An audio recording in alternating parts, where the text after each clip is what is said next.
The International Criminal Court at The Hague has officially applied for arrest warrants for Israel's Prime Minister Benjamin Netanyahu and Israel's former Defense Minister Yoav Gallant, charging them with war crimes and crimes against humanity. This is absolutely a historic decision that has caused a political explosion in the West. In fact, it has divided the Western alliance. The United States and a small handful of allies are attacking the International Criminal Court known as the ICC, and the US government is threatening sanctions on ICC officials. However, many Western governments are actually speaking out in support of the ICC, including the governments of the UK, Canada, Australia, and several European states. So the West is dividing over Israel. And meanwhile, some top US senators are threatening to invade The Hague in the Netherlands to attack the International Criminal Court. And other US senators are threatening sanctions not only on the ICC, but also on Western allies. They're threatening sanctions on the UK, on Canada, on European countries. So to any ally, Canada, Britain, Germany, France, if you try to help the ICC, we're going to sanction you. So this decision is having huge political repercussions, which I'll be discussing today. But first, I want to talk about what exactly Israel has been doing in Gaza. The United Nations created a special committee in order to investigate, and they concluded this November that Israel has been committing the G crime, the worst crime a state can commit. The UN Special Committee said, quote, Israel's warfare in Gaza is consistent with the characteristics of g-cide, with mass civilian casualties and life-threatening conditions intentionally imposed on Palestinians there, end quote. They added, quote, since the beginning of the war, Israeli officials have publicly supported policies that strip Palestinians of the very necessities required to sustain life, food, water, and fuel, end quote. They said that Israel has been carrying out systematic and unlawful interference with humanitarian aid, blocking aid from going in. And they added that, quote, through its siege over Gaza, obstruction of humanitarian aid, alongside targeted attacks and killings of civilians and aid workers, Israel is intentionally causing death, starvation, and serious injury, using starvation as a method of war and inflicting collective punishment on the Palestinian population, end quote. Those are the words of the United Nations published on the official website of the UN Office of the High Commissioner for Human Rights.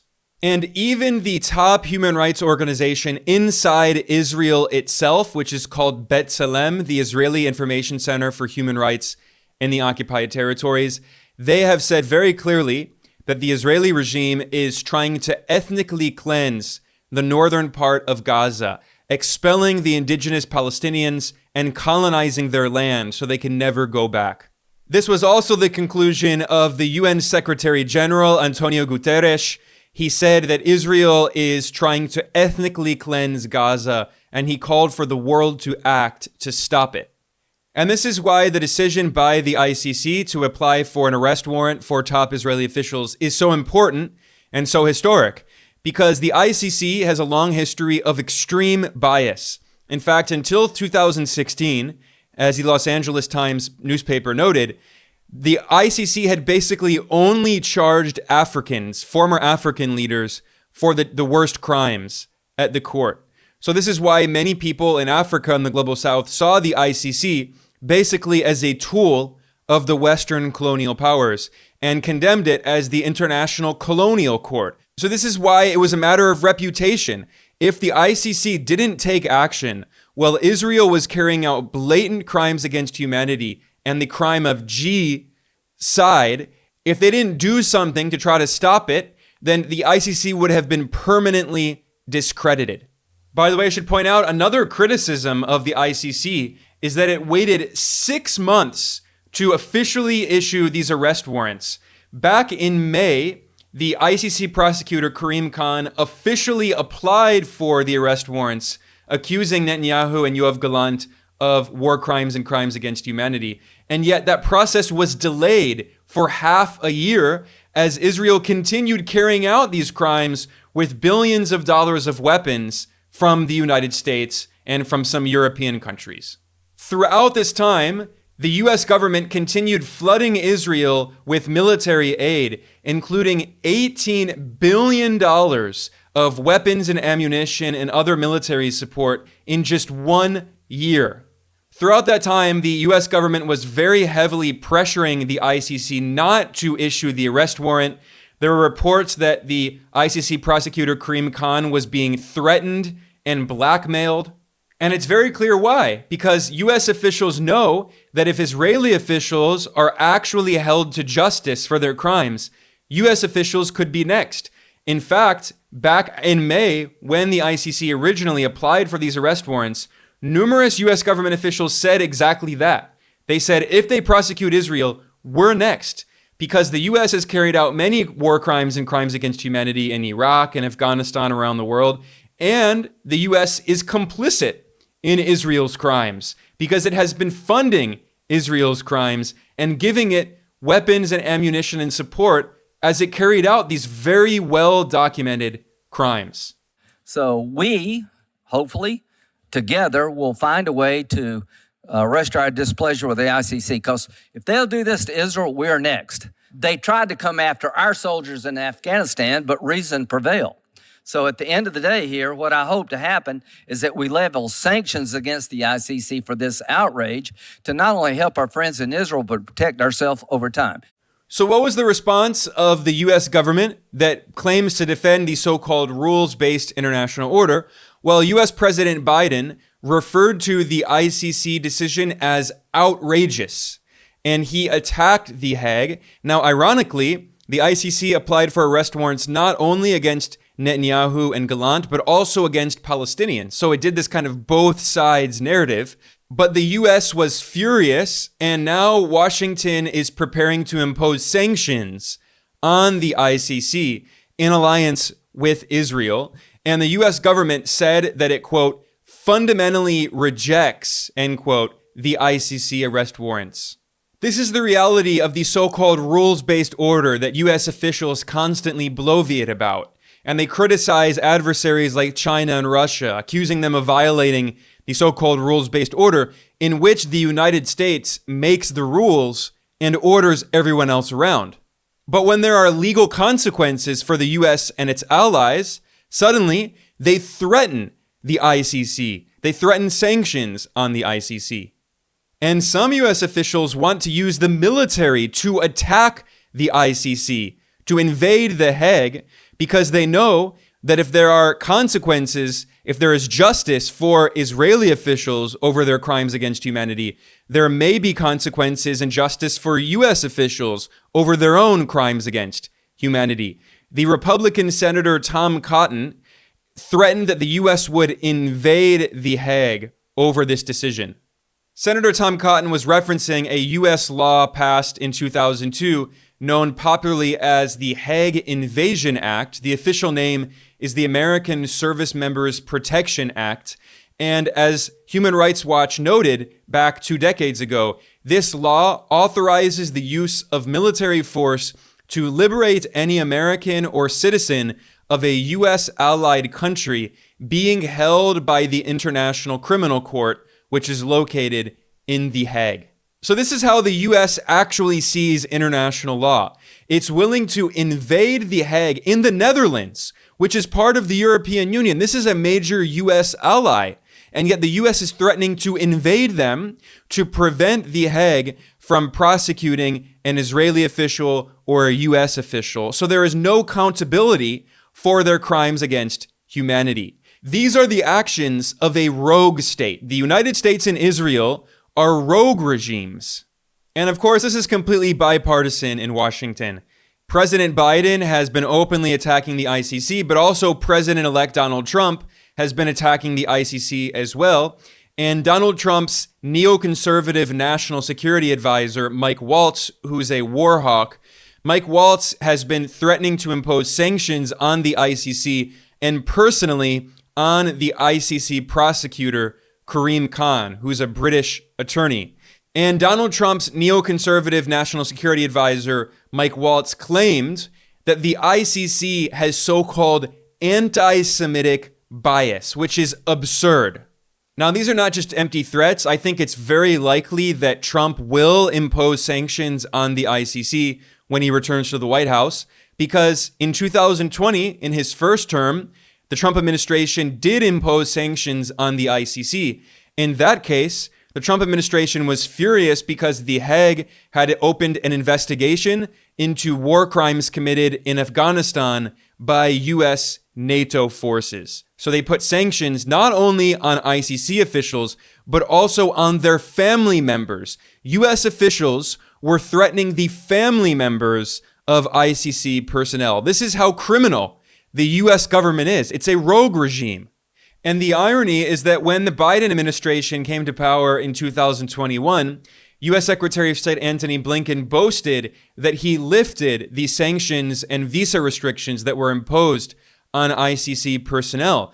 And the Biden-Harris administration said, look, we are supporting international law and we are not attacking the ICC anymore. But here we are 3 years later, and the Biden-Harris administration is once again attacking the ICC, just like Trump did. This is completely bipartisan.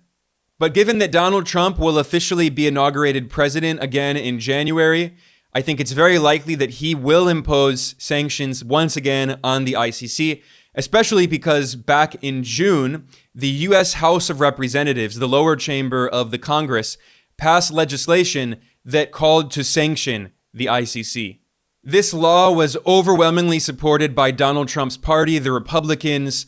Almost all Republicans in the House, except for 2, voted in support of this law. And also 42 Democrats joined the Republicans in supporting this law to impose sanctions on the ICC. So once again, this is bipartisan criminality in the U.S. government. Politicians in Washington attacking The Hague. That's how extreme these U.S. politicians are. But what's interesting is that the U.S. government is so extreme and so fanatical that it's actually alienating some of its own allies in the West. For instance, Australia's government has come out against the U.S. and said that Australia will respect the decisions of the ICC. Even Canada, the northern neighbor of the U.S., which is so subservient to Washington, it's often jokingly referred to as the 51st U.S. state. But even Canada's government of Prime Minister Justin Trudeau has said that it will respect the decisions of the ICC. It will abide by the arrest warrant for Israeli Prime Minister Netanyahu. The UK has said the same thing. The British government said it will comply with the arrest warrant for Netanyahu. So here you can see that the almighty Anglo-American alliance is breaking apart on this specific issue, on Israel. The U.S. can no longer even pressure its closest allies, Canada, Australia, and the UK, to go along with it in attacking the International Criminal Court, because they can see how crazy and how extreme and fanatical that is and how much damage it would do to them politically on the international stage. They can't talk about supporting democracy and human rights and the rules-based order when they're openly attacking the International Criminal Court. I mean, even these hypocritical governments, which are deeply hypocritical and imperialist in their own right, even they have a line that they can no longer cross. So what is the response of some U.S. government officials? Well, the influential Republican Senator Lindsey Graham openly called for suffocating the economies of U.S. allies like the UK and Canada and Australia and some European countries. He said the U.S. should impose sanctions on their closest allies and suffocate their economies in order to attack the ICC and protect the Israeli colonial regime. Listen to this insane clip of the Republican senator and Donald Trump ally, Lindsey Graham. So to any ally, Canada, Britain, Germany, France, if you try to help the ICC, we're going to sanction you. Well, that means I want every ally. And you saw little Justin in Canada and his position. What should the penalty be? We should crush your economy because we're next. Think about how crazy that is. Top US officials are threatening to economically suffocate their closest allies. I mean, if this is how the US treats its allies, imagine how barbaric the US regime is with its adversaries. Of course, we don't really need to imagine that. We can see the invasions and coup attempts and sanctions and economic war and other, regime change operations and unconventional war that the US wages against countries all around the world. But this is how they treat their own allies. Well, what about the European Union, another major US ally? Well, top EU officials have also said that they will abide by the ICC arrest warrants. The EU's de facto foreign minister, Josep Borrell, has maintained that ICC warrants are legally binding and the EU cannot pick and choose. And by the way, the EU foreign policy chief, Borrell, also criticized this Israeli talking point, this propaganda, claiming that it's supposedly anti-Semitic to criticize Israel over the war crimes and crimes against humanity that it's been committing in Gaza. The EU foreign policy chief said, quote, "I have the right to criticize the decisions of the Israeli government, be it Mr. Netanyahu or someone else, without being accused of anti-Semitism. This is not acceptable. That's enough." End quote. So here, once again, we can see that the Western alliance on this issue has completely broken apart, and the US is more and more isolated, even from its own allies. Inside the European Union, the governments of Italy, Ireland, Belgium, the Netherlands, and France have said that they will abide by the arrest warrants. If Netanyahu enters Italy, Ireland, Belgium, the Netherlands, or France, they will arrest him. And by the way, I should point out that this is not the first time that we've seen this fragmentation going on in the Western Alliance. In fact, in September, there was an important vote in the UN General Assembly that demanded that Israel end its illegal occupation of Palestinian territory within 12 months. And the West was divided on this. In fact, several major European countries like France and Spain and Portugal and Ireland voted in support of this resolution. Most of the rest of Europe abstained, and just 2 countries in Europe joined the US in voting against the resolution, which was the Czech Republic and Hungary. But hey, Washington has one ally in the EU at least, which is the right-wing regime of Viktor Orbán in Hungary. One of the only countries in Europe that has actually come out publicly and attacked the ICC and said that it will invite Netanyahu to visit is Hungary. And this shows that the US is the ally of the far right around the world. And this is not even with Donald Trump in power. I mean, when Trump comes in power, of course, he's going to continue supporting far right and extreme groups around the world. But Biden and Harris are in the White House, and the Democrats are in government right now, and they're in alliance with the far right, with people like Viktor Orbán, saying that we hate the ICC, we support Israel, and we will attack the ICC. This is Washington's main ally right now in Europe.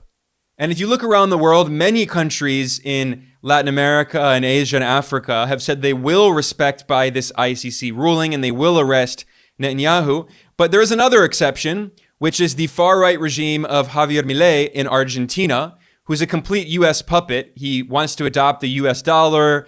I mean, he just does everything that the U.S. wants. And Javier Milei has also attacked the ICC and expressed support for Netanyahu. Now, this is another very close ally of Donald Trump. He's part of the international far-right movement. And yet, once again, Biden and Harris and the Democrats are allied with the international far-right. They're allied with Orbán in Hungary. They're allied with Milei in Argentina, the most extreme right-wing forces in Latin America. These are Washington's closest allies.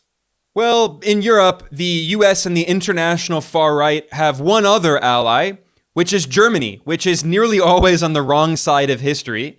And the German government has also come out publicly and said they will not respect the ICC arrest warrant because of their own history of the Third Reich and their own crimes against humanity that they carried out. So they learned nothing from the history of World War II and the Holocaust. They learned nothing, and today they're supporting those crimes again. So to me, that says everything about what's actually going on in the West. You have these governments that are willing to sponsor the worst possible crimes imaginable because it's politically convenient for them. But ironically, the situation has become so untenable, the crimes have become so egregious and overwhelming that the Western alliance, on this issue at least, is breaking apart. Now, of course, they still agree on many other things, like Russia and Ukraine and even on China, although on China they're increasingly divided. But on this issue of Israel's crimes against humanity, the Western alliance is fragmenting and the United States is increasingly isolated. Its only allies are on the fringe far right around the world. And then the US talks about the rules-based international order while threatening to impose sanctions on the Hague, threatening to invade the Hague. To me, I think that's the perfect symbol to conclude with. That's the real face of the United States. But on this note, I'm going to conclude. I want to thank everyone for joining me today. Please like and subscribe. Please share this. I will see you all next time.